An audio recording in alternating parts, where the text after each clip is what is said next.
एक ईमानदार किसान। एक गांव में एक गरीब किसान रहता था। वह बहुत ही ईमानदार और मेहनती आदमी था। वह अपने छोटे से खेत में काम करता और बहुत ही खुश रहता था। पूरे गांव में किसान की ईमानदारी के बहुत ही चर्चा थे। उसका एक दोस्त था जो उस गांव के राजा के यहाँ सिपाहियों का काम करता था। वह किसान से उसके घर रोज मिलने जाता था।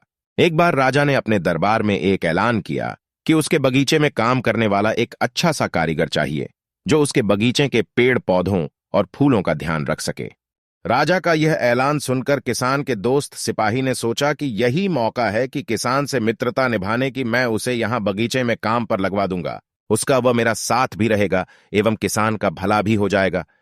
यह सोचकर उसने राजा से कहा कि महाराज, मैं आपके लिए एक ऐसे आदमी को लेकर आऊंगा जो यह काम अच्छे से कर लेगा।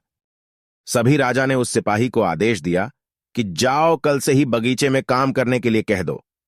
उसी वक्त वह सिपाही अपने दोस्त किसान के पास पहुंच गया और उसने किसान को बगीचे के काम की सारी बात बता दी। और किसान ने भी काम करने के लिए खुशी खुशी हां कर दिया। अगले ही दिन अपने दोस्त के साथ राजमहल पहुंच गया। सिपाही उसे राजा के सामने लेकर गया और राजा ने उस किसान को बगीचे की पूरी देखभाल का काम सौंप दिया। राजा ने कहा, तुम अगर पूरी ईमानदारी के साथ काम करोगे तो तुम्हें 50 सोने की मुद्राएं हर महीने दूंगा। किसान खुशी खुशी बगीचे में काम करने के लिए हां कर देता है और वह उसी वक्त बगीचे में काम करने लगा। किसान बगीचे में बहुत दिल लगाकर काम करता था।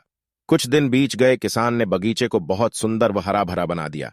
राजा को उसका काम बहुत पसंद आया। एक दिन किसान बगीचे में कुछ खुदाई कर रहा था तो उसने जमीन के नीचे कुछ महसूस किया। तो उसने खुदाई की तो देखा वहां नीचे एक बड़ी सी संदूक थी। किसान ने वह संदूक बाहर निकाला और खोला तो क्या देखा, वह सोने और चांदी से भरी हुई थी। यह देखकर किसान बहुत खुश हुआ और अपनी ईमानदारी दिखाते हुए राजा के पास पहुंचा। राजा किसान की ईमानदारी देखकर बहुत खुश हुआ और उसके साथ वहां गया जहां किसान ने खजाना निकाला था। राजा ने देखा तो कहा, यह खजाना तो हमारे पुरखों का है। हम कई वर्षों से इसे खोज रहे थे। खजाना देख राजा बहुत ही खुश हो जाता है। राजा अगले दिन किसान को पूछता है, तुम्हें क्या इनाम चाहिए? किसान बोला, मालिक, मुझे कुछ नहीं चाहिए, मेरे पास जो भी है मैं उसी में खुश हूं। राजा उसकी इतनी अच्छी बात सुनकर और खुश हो गया और उसने किसान को अपना मंत्री बनाने का फैसला किया। किसान ने राजा की बात मान ली और मंत्री बन गया। शिख ईमानदारी से किया गया काम से सही लक्ष्य प्राप्त होता है। मित्रों, वीडियो अच्छा लगा हो तो एक लाइक और सब्सक्राइबर करना।